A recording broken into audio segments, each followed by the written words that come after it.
Selamat datang dan selamat bergabung di channel Dongeng Malam. Bagi yang sudah mampir, jangan lupa tinggalkan jejak kalian dengan cara di-like dan komen video ini. Untuk kali ini, Dongeng Malam akan membawakan sebuah cerita dengan judul Gedung Sekolah Tua. Kita mulai saja ceritanya. Sekolah swasta sejahtera berdiri megah di sebuah kota kecil. Bangunannya baru, cat putihnya masih berkilau, dan fasilitasnya serba modern. Namun, ada satu hal yang selalu menjadi bisikan murid-murid dan warga sekitar.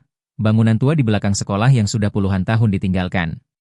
Bangunan itu dulunya adalah sekolah yang sama, sebelum terbakar sebagian dan ditutup. Tidak pernah dihancurkan, tidak pernah diperbaiki, hanya dibiarkan terbengkalai, diselimuti lumut, atapnya runtuh di beberapa bagian, jendelanya pecah, dan bau lembab serta tanah basah selalu keluar dari dalamnya. Semua orang di kota itu tahu cerita-cerita kelam tentang sekolah tua tersebut. Katanya, siapapun yang berani masuk ke sana, keesokan harinya akan ditemukan mati dengan cara mengenaskan. Ada yang ditemukan tergantung di pohon besar di depan bangunan. Ada yang terkubur hidup-hidup hanya menyisakan kepala. Ada pula yang pulang dalam keadaan waras, namun beberapa hari kemudian menjadi gila dan tak pernah kembali normal. Karena itulah bangunan tua itu dianggap keramat, angker, dan tabu untuk didekati. Namun, bagi 5 anak SMA sejahtera, larangan itu justru terdengar seperti tantangan. Ardan, si pemberani, sedang duduk di kantin bersama teman-temannya. Rizky yang cerewet, Dion yang pendiam, Lia yang elegan, dan Maya yang terlihat resah sejak pagi. Mereka sedang mendengar beberapa murid lain membicarakan sekolah tua itu. Aku dengar kemarin ada orang nekat masuk lagi. Paginya ketemu mati di sungai, ucap salah satu murid lain dengan nada serius.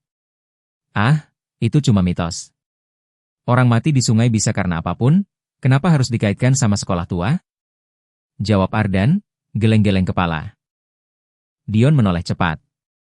Wajahnya pucat. Jangan ngomong gitu Dan. Aku serius. Pamanku pernah bilang, dulu ada gurunya sendiri yang bunuh diri di situ. Dari situ tempat itu dikutuk. Bukan tempat main-main. Rizky malah tertawa. Kutukan apaan? Hantu? Pocong? Genderuwo? Yaelah, itu palingan cuma cerita orang biar gak ada yang masuk. Lagian kalaupun ada hantunya, kita bisa kenalan kan. Lia menyipitkan mata, menatap Rizky dengan kesal. Kamu tuh kalau ngomong seenaknya. Tapi aku setuju sama Ardan, aku penasaran. Masa iya, anak SMA kayak kita harus takut sama bangunan kosong? Itu kan cuma bangunan tua. Kita buktikan aja kalau semua itu omong kosong. Maya, yang dari tadi diam, akhirnya angkat bicara dengan suara bergetar. Jangan, aku mohon jangan. Aku bisa ngerasain hal-hal aneh dari arah bangunan itu.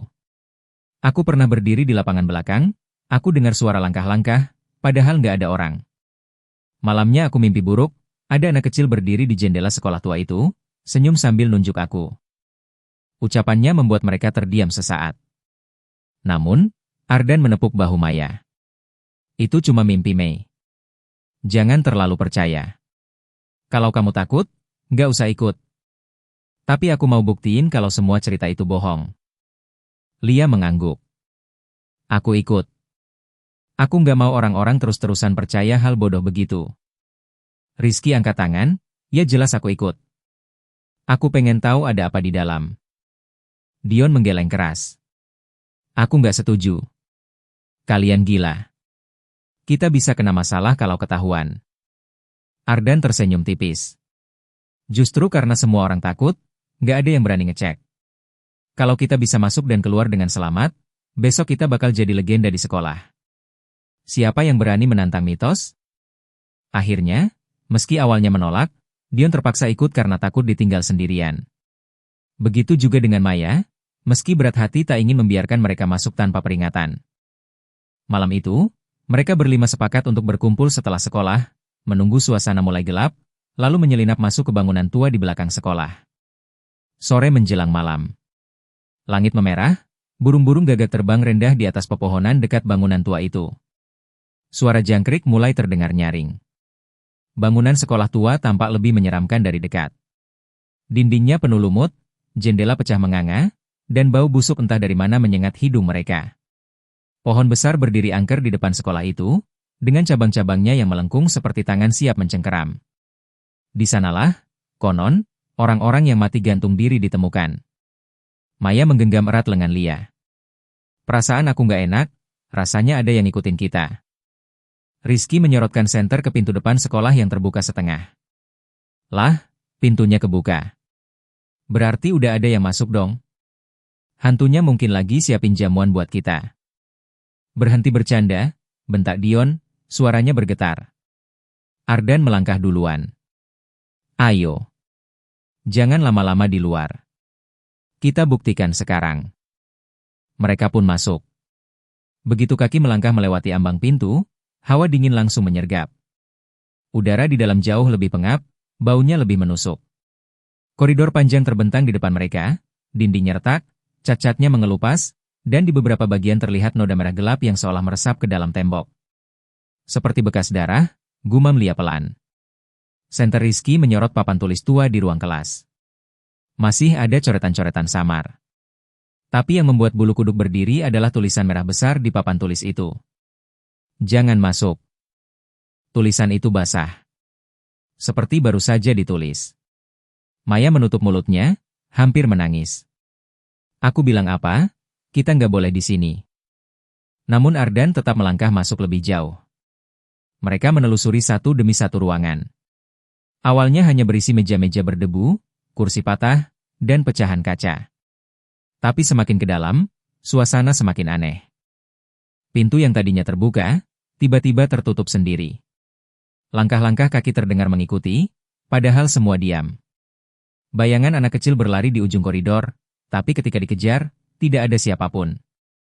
Rizky yang tadinya banyak bercanda, mulai diam. Wajahnya pucat. Gue, kayak dengar suara ketawa. Dion menatapnya dengan takut. Aku juga dengar. Dari tangga itu. Mereka menoleh. Di ujung tangga, seorang anak perempuan berseragam putih abu-abu berdiri. Rambutnya panjang menutupi wajah, seragamnya penuh noda darah, dan ia tersenyum miring. Kenapa? Kalian datang? Suaranya berbisik, tapi terdengar jelas. Lia menjerit. Maya langsung terisak. Rizky jatuh terduduk.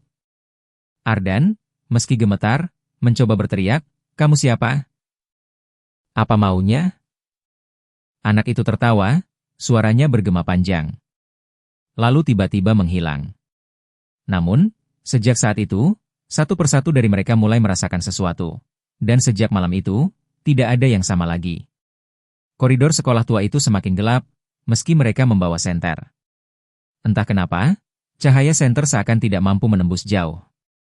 Hanya lingkaran kecil yang terlihat jelas, sementara sisanya tetap muram, seolah diselimuti kabut tipis. Rizky masih terduduk di lantai, gemetar hebat. Itu tadi siapa? Anak SMA? Dia, berdarah. Maya, wajahnya pucat pasi, memegang erat tangan Lia. Itu bukan manusia. Aku yakin itu bukan manusia. Ardan mencoba tegar, meski nadinya berdetak kencang. Kita jangan panik. Mungkin cuma orang iseng. Dion menatapnya tajam. Iseng? Orang iseng bisa menghilang begitu aja? Ardan, kita harus keluar sekarang. Mereka berlima buru-buru kembali ke arah pintu masuk. Namun saat sampai, pintu kayu besar itu sudah tertutup rapat. Ardan mendorong, menendang, tapi pintu itu tidak bergerak sedikit pun, seolah disegel oleh sesuatu yang tak kasat mata. Tidak, ini nggak mungkin, bisik Lia, wajahnya pucat. Tiba-tiba, dari balik pintu terdengar suara ketukan, pelan, berirama. Maya menutup telinganya dan menangis. Itu dia tahu kita di sini, kita nggak bisa keluar. Rizky berteriak panik. Hei! Siapapun! Tolong buka pintunya. Kita di dalam. Hei! Ia menghantam pintu, tapi yang terdengar justru suara ketukan dari dalam tembok, seakan-akan balasan. Mereka akhirnya memutuskan untuk bergerak lebih dalam, mencari jalan lain. Tangga menuju lantai 2 terlihat rapuh, kayunya berderit setiap kali diinjak. Namun tak ada pilihan lain. Saat menaiki tangga, Ardan merasa ada sesuatu menyentuh bahunya. Ia menoleh cepat, tapi tak ada siapapun. Lia yang berjalan di belakangnya tiba-tiba menahan nafas. Ardan, Di punggungmu. Ardan menoleh ke kaca pecah di dinding. Refleksi dirinya terlihat, namun di belakangnya ada sosok perempuan berambut panjang, wajah hancur, matanya bolong, berdiri menempel padanya, seolah memeluknya dari belakang. Ardan menjerit, meloncat menjauh. Saat menoleh langsung, sosok itu sudah lenyap. Maya semakin ketakutan, tubuhnya gemetar hebat. Aku bilang jangan, kenapa kalian gak dengerin aku? Di lantai 2, suasananya jauh lebih menyeramkan. Ada lorong panjang dengan pintu-pintu kelas di kiri kanan. Bau anyir semakin kuat. Dari salah satu ruangan, terdengar suara kursi diseret pelan. Tidak ada angin, tidak ada orang, tapi kursi bergerak sendiri. Dion bergumam dengan suara nyaris pecah. Ardan mencoba membuka pintu kelas itu. Begitu pintu bergeser, terlihat puluhan kursi tersusun, dan di papan tulisnya ada tulisan baru, samar tapi jelas. Satu akan tinggal di sini malam ini. Rizky langsung mundur. Sialan, aku nggak mau jadi yang tinggal. Tiba-tiba pintu menutup keras dari dalam. Semua berteriak dan berlari dari ruangan itu. Lorong seakan tak berujung. Setiap langkah mereka terasa diikuti. Terkadang, suara-suara aneh terdengar, tawa kecil, tangisan, bahkan bisikan memanggil nama mereka satu persatu. Maya. Bisikan itu jelas terdengar di telinga Maya, membuatnya hampir pingsan. Siapa yang manggil aku? Jangan sebut namaku. Maya menangis histeris, ditenangkan Lia. Ardan menatap ke depan. Kita harus cari jalan keluar. Jendela mungkin? Mereka menemukan ruang guru di ujung lorong. Jendela besar terbuka, tapi anehnya, yang terlihat di luar bukan halaman sekolah, melainkan kabut tebal putih yang menutup pandangan. Tidak ada jalan, tidak ada tanah, hanya kekosongan. Dion mundur dengan wajah ketakutan. Kita nggak ada di dunia nyata lagi. Ardan menggenggam rambutnya frustasi. Mustahil. Ini cuma bangunan tua. Namun Maya menatap kosong, suaranya lirih. Kita udah masuk ke dalam, ke dunia mereka. Kita nggak bisa keluar sebelum mereka milih korban. Waktu berjalan lambat. Mereka terjebak berjam-jam di sana, tanpa tahu bagaimana caranya keluar. Di setiap ruangan yang mereka masuki, selalu ada pesan samar, tulisan di dinding, coretan di lantai, bahkan suara-suara. Semuanya mengarah pada hal yang sama. Seseorang harus mati di sekolah itu, agar sisanya bisa keluar. Rizky, yang biasanya banyak bercanda, sekarang benar-benar ketakutan. Kita harus apa? Kita harus milih satu orang di antara kita? Gila. Aku nggak mau mati di sini. Dion berteriak balik, berhenti ngomong kayak gitu. Nggak ada yang mati. Kita harus cari cara lain. Tiba-tiba, terdengar suara jeritan dari ujung lorong. Suara perempuan, melengking panjang. Mereka berlima saling pandang, lalu dengan ragu mendekat. Di sana, di salah satu kelas, terlihat bayangan seseorang tergantung di langit-langit. Perlahan tubuh itu berayun ke depan, keluar dari ruangan. Ternyata, itu bukan bayangan. Itu nyata. Seorang perempuan berseragam SMA tergantung dengan tali menjerat lehernya, wajahnya membiru, matanya terbuka lebar. Lidahnya terjulur, darah menetes ke lantai. Tubuhnya masih bergerak, meski jelas sudah mati. Maya menjerit sekuat tenaga, Lia hampir muntah. Rizky jatuh terduduk, menangis. Dion memegang kepala, gemetar. Ardan, yang selama ini paling keras kepala, akhirnya mulai goyah. Astaga, kita harus keluar, sekarang juga.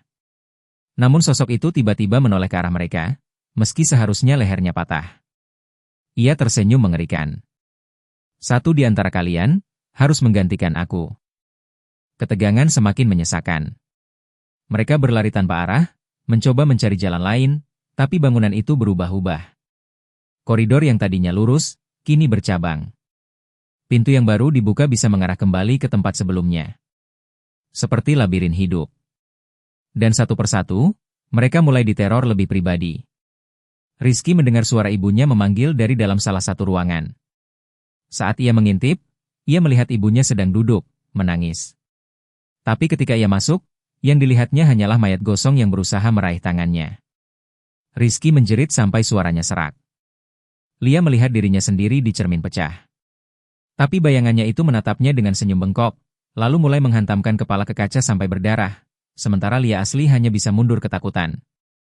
Dion menemukan buku catatan lama di meja, dan di dalamnya tertulis nama mereka berlima, dengan garis merah melintang pada salah satu nama, Dion Prasetyo. Ia menjatuhkan buku itu sambil menangis panik. Ardan mendengar langkah-langkah mengikuti di belakangnya, dan ketika ia menoleh, ia melihat bayangan laki-laki tinggi besar tanpa wajah, hanya berdiri diam sambil mendekat perlahan. Maya merasakan lebih parah dari semuanya. Di telinganya, suara anak-anak kecil tertawa dan berlari-lari mengelilinginya, padahal tidak ada siapapun. Lalu tiba-tiba, ia merasa tangannya dipegang. Ketika menoleh, seorang anak perempuan dengan wajah gosong memandangnya dari dekat. "Kamu yang terpilih kan?" Maya pingsan. Ardan dan Lia mencoba membangunkannya. Rizky masih gemetar. Dion berulang kali berkata mereka akan mati. Lalu, terdengar suara bel sekolah berdentang keras. Padahal bangunan itu sudah puluhan tahun kosong. Suaranya menggema di seluruh ruangan. Setelah itu, pintu di ujung koridor terbuka sendiri, memperlihatkan jalan gelap menuju ruang aula besar. Seakan dipaksa, mereka berjalan ke dalamnya. Di aula itu, puluhan kursi rusak tersusun rapi, seolah menunggu murid-murid duduk. Di depan, papan tulis besar terpasang, dan di atasnya tertulis dengan darah. "Pilih siapa yang tinggal. Jika tidak, kalian semua mati." Lampu-lampu tua tiba-tiba menyala redup. Dari kursi-kursi kosong, bayangan murid-murid hancur muncul, duduk diam, menatap mereka. Semua wajahnya rusak, berdarah, terbakar. Mereka hanya menunggu. Rizky langsung histeris. "Aku nggak mau. Aku nggak mau mati. Jangan suruh aku." Tiba-tiba tubuhnya terangkat ke udara, seolah dijerat tali tak kasat mata. Lehernya menegang, matanya melotot, ia meronta-ronta, berusaha menarik nafas. Semua berteriak panik, mencoba meraih Rizky, tapi seakan ada kekuatan yang menahannya. Dalam beberapa detik, tubuh Rizky tergantung, wajahnya membiru. Dengan suara serak terakhir, ia hanya sempat berteriak, "Tolong," sebelum lehernya patah. Tubuhnya terhempas ke lantai dengan suara keras. Darah mengalir dari mulutnya. Rizky sudah mati. Lampu aula padam seketika. Ketika nyala senter kembali dinyalakan, pintu keluar sekolah tua itu terbuka. Hawa dingin menghilang, dan koridor kembali seperti bangunan kosong biasa. Ardan, Lia, Dion, dan Maya berlari keluar tanpa menoleh ke belakang. Mereka jatuh tersungkur di halaman, terisak, tubuh gemetar tak terkendali. Pohon besar di depan sekolah bergoyang pelan. Dan di salah satu cabangnya, terlihat bayangan tergantung, tubuh Rizky, meski tadi mereka tinggalkan di dalam. Keempatnya menjerit. Sejak malam itu, mereka tak pernah lagi mendekati sekolah tua tersebut. Mereka membawa trauma seumur hidup. Ardan kehilangan keberanian dan berhenti jadi orang yang sok berani. Dion jatuh sakit, sering ketakutan sendiri. Lia tak pernah bisa tidur tanpa lampu menyala. Maya semakin parah, sering mendengar suara-suara meski sudah jauh dari sekolah itu. Dan tentang Rizky, jasadnya ditemukan warga keesokan paginya, tergantung di pohon depan sekolah tua, seperti cerita-cerita yang pernah mereka dengar. Mitos itu bukan sekadar mitos. Sekolah tua itu memang meminta tumbal. Dan kali ini, Rizky yang jadi gantinya. Dan cerita selesai di sini. Terima kasih sudah mengikuti cerita sampai akhir. Untuk cerita dengan judul Gedung Sekolah Tua berakhir di sini. Akan banyak lagi cerita-cerita menarik yang akan dibawakan Dongeng Malam. Jadi silahkan di-subscribe channel ini agar tidak tertinggal cerita-cerita menarik dari video berikutnya. Dan jika kalian suka dengan cerita-cerita seperti ini, silahkan di-share video ini agar channel ini bisa lebih berkembang lagi.